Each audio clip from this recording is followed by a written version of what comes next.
TRC witness says inquiry evidence was not sufficient to conclude who gave orders to shoot April 10th and 11th student protesters. Self-medication leads to growing cases of malaria drug resistance in Uganda.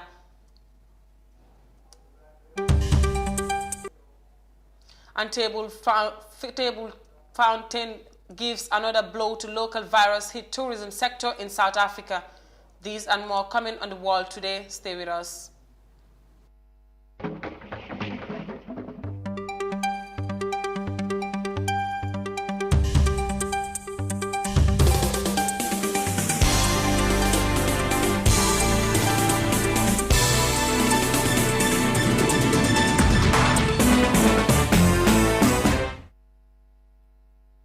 Good evening, viewers. You're watching the World Today newscast here on Africa TV with me, Sohna Tunkara, and now to our news in detail.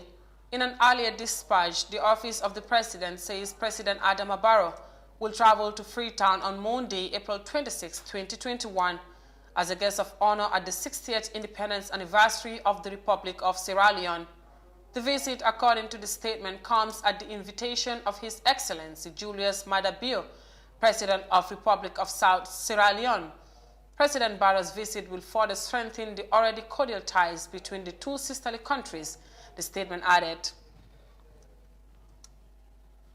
And from there, moving on to the matters of the Truth, Reconciliation and Reparations Commission, former Attorney General and Minister of Justice Joseph Henry Juve said inquiry into April 2000 student incident failed to produce enough substantial evidence to point out the person who directly gave orders to shoot the student demonstrators.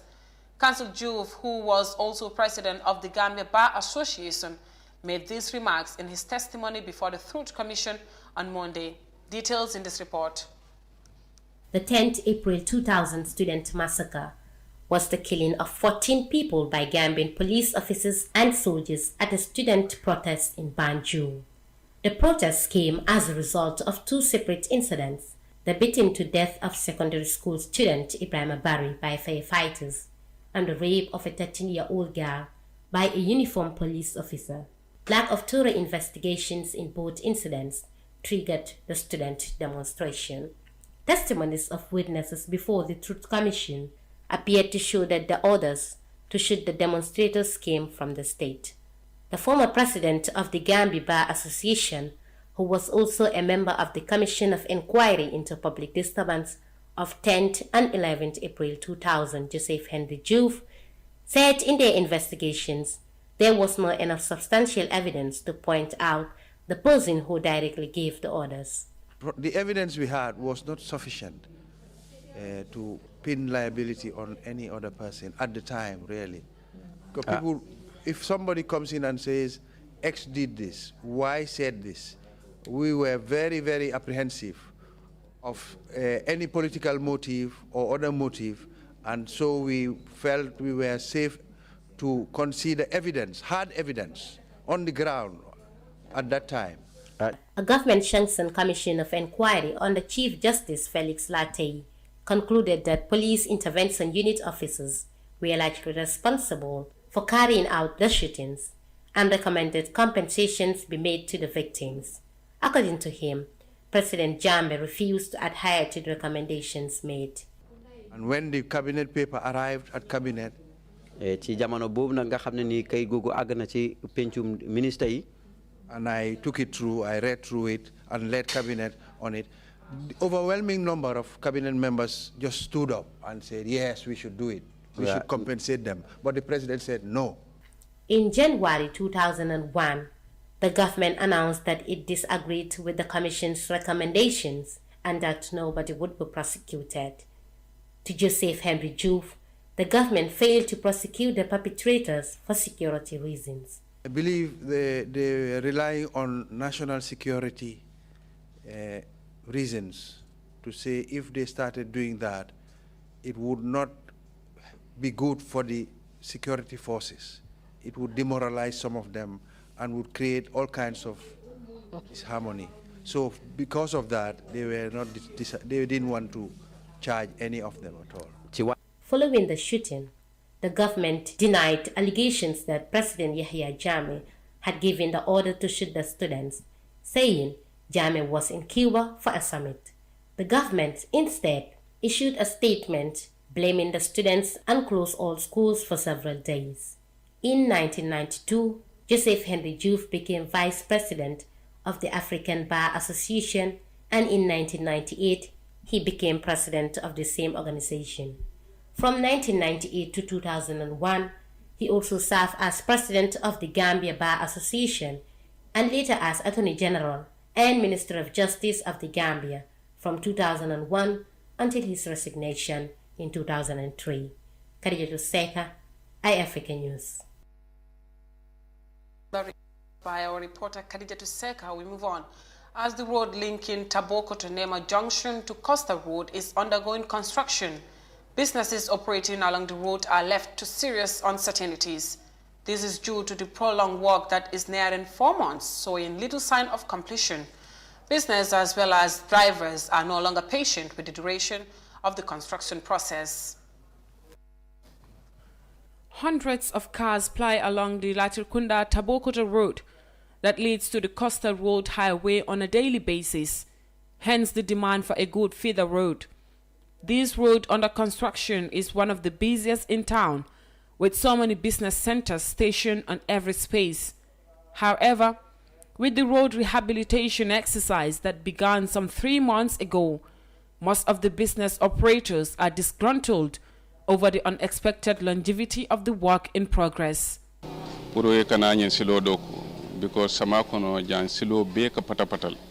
were all happy when the authorities informed us that the road is going to be constructed. This is because we faced a lot of challenges during the rainy season, when everywhere becomes muddy. When they started, they were very fast, and we hoped within 2 months or less they will finish. But it is nearing 4 months now, and nothing seems to improve. This road is one of the busiest in town. Now that the road is closed, our businesses are suffering.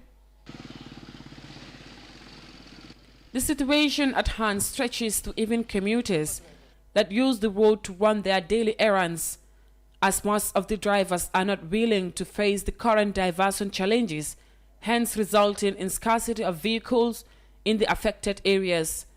Julde Toure is a driver who has been using this way for a very long time, expressing his feeling about the prolonged construction.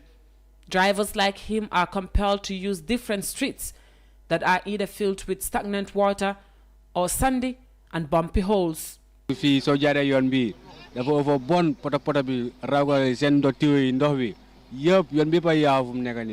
now use the parkway, which is currently in a very dilapidated state. Everywhere is muddy and bumpy because most of the Nawek pipes are busted. We do not have any good road to use. Alaji Nyare, a taxi driver at the Tabokota garage, explained that the lack of official diversions for the road being rehabilitated is a reason for an unjustified mess in the traffic in the areas. These, according to him, is giving birth to accidents in places where mostly children are affected. The government should look into things properly. They should not give contract to just any ordinary person. They should be strict on their agreement and set deadline for such works. This is really frustrating. This road is less than 200 meters and it's taking too long than expected. The Gambia's transport sector is still malnourished, and as the population grows, the need for better and sophisticated infrastructure is yet to be actualized. According to the business people, the ongoing road construction at this site has doubled their suffering in the pandemic period. For iAfrica News, Sohna Tunkara. From the report on the Gambia, we move on to Uganda, where health workers are advising malaria patients to desist from self-medication as to reduce drug resistance against the disease. Drug resistance in malaria treatment is prevalent in the East African country, which complicates the work of health workers when administering patients. Statistics from the country's health ministry indicates that 20,000 malaria cases are recorded in a day, despite efforts put in place in the fight against the disease. Details in this report. Amina Bazarama can now smile with her son. Her son has been discharged from the hospital after battling bouts of malaria for a week. Malaria plus. We've been struggling with malaria for a long time. Before we were admitted, we had visited several other hospitals, and the findings indicated that my child had high malaria and bacteria infection, but he was not getting better. Health workers say drug resistance in malaria treatment is now common. In about 30% of the patients we get, they come in with resistance already due to the numerous and various types they have used before coming to hospitals.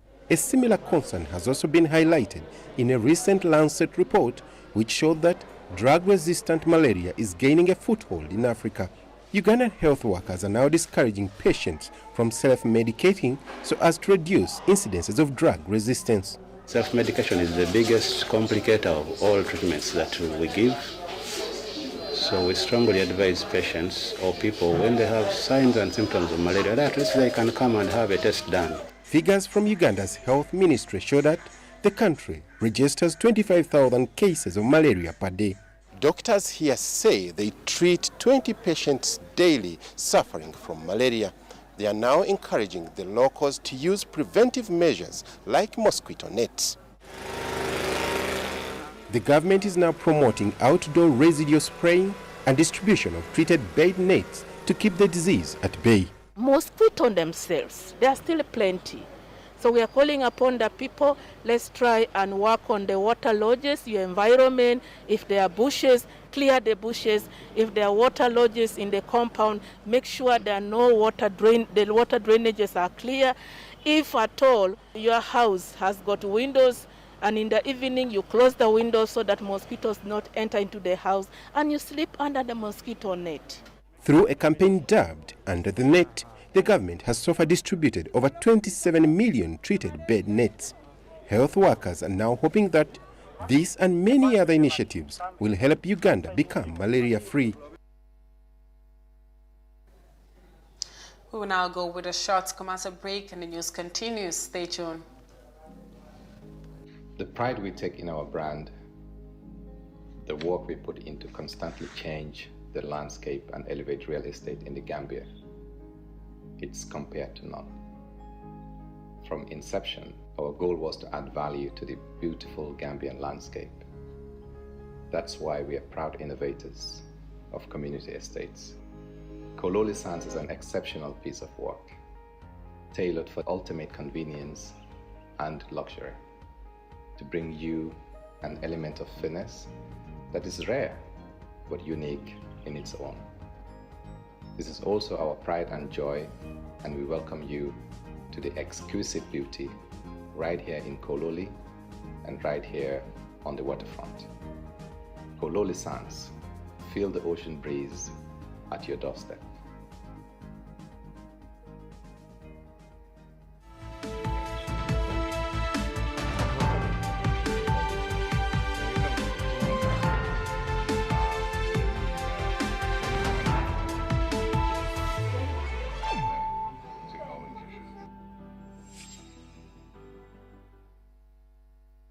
Welcome back. If you're just watching, this is the World Today newscast here on Africa TV.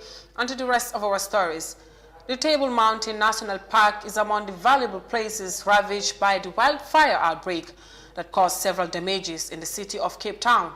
The firm managing the park says the fire outbreak has further complicated their operation as they were financially struggling amid the pandemic. And firefighters are still on the ground to monitor the situation, while an independent forensic has been instituted to investigate the cause of the fire. Details in this report. Besides the destruction of iconic buildings at the University of Cape Town, around 650 hectares of land in the Table Mountain National Park also went up in flames. This included the historic restaurant and tea garden at the 109-year-old Rhodes Memorial Monument on the slopes of Devil's Peak. We are quite saddened by the fact that this restaurant was not spared by this fire. This is one of the heritage buildings that we have within the Table Mountain National Park. But we are equally happy that no lives were lost. Sand Parks, which manages South Africa's 20 national parks and other attractions, has been struggling financially due to the low density of tourists because of COVID-19. And this 2021 mountain fire has come as yet another major blow. This was a very, very bad fire. It was a dangerous fire. We're not where we want to be. We're really not where we want to be, because we still need to follow the protocols, making sure that our camps are not chock-a-block fully. So we're operating in terms of limited numbers at this particular moment. That in itself, it tells you that the revenue that we're supposed to be generating is not it's not good at this particular moment. It is still very, very dry. We haven't had rain now for a couple of weeks within Cape Town, so the veld is extremely dry. There's still going to be smoke for a number of days because of the fuel load, of pine trees and eucalyptus trees. And at this stage, if you walk the area, you will see that it burned right into the ground. For more or less a meter, it can burn into the ground. SANParks says it has appointed an independent forensic investigator to help identify the cause of the fire. Meanwhile, firefighters are still on the ground, monitoring the situation in case of further flare-ups. And as SANParks continues assessing the extent of the fire damage and feeling the heat over the loss of tourism dollars, it expects the forensic report to be completed within the next 2 weeks.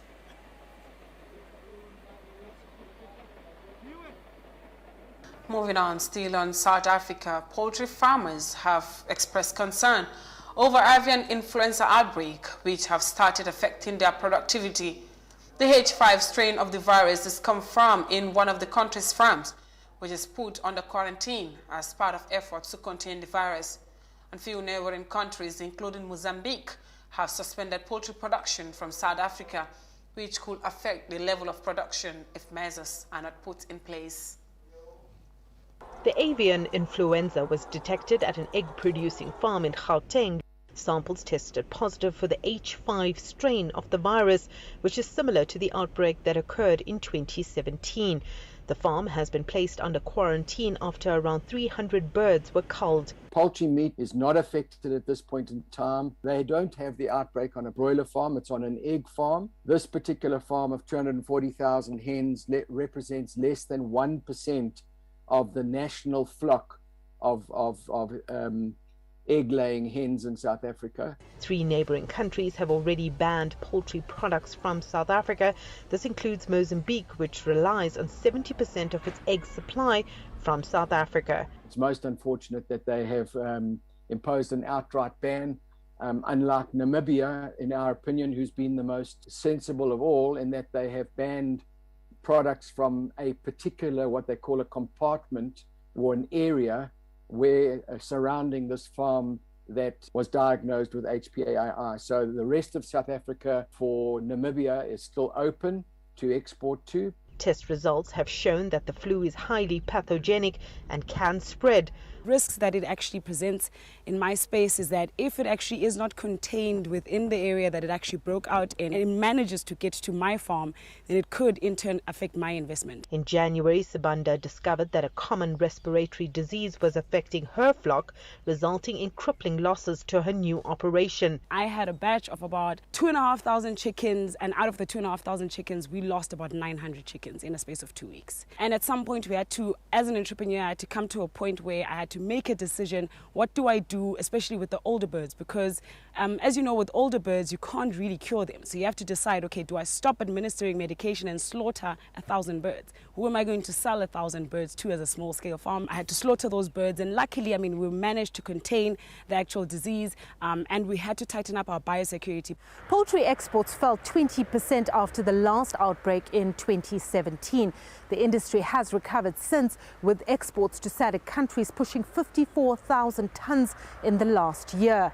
But there are concerns that this outbreak could cause another decline if it is not contained soon. There was tremendous loss of livelihood in that period. but we've learnt a lot since then in terms of the biosecurity protocols and the quarantine protocols. Farmers are calling on government to initiate a vaccine program. Birds carrying the disease are flying from countries going into winter, making it very difficult to manage. That was all from me and the rest of the crew on The World Today. You can catch up with Mariama Cham for more national stories on Gambia 24 at 2000 hours. I am Sohna Tunkara. Thanks for watching and bye for now.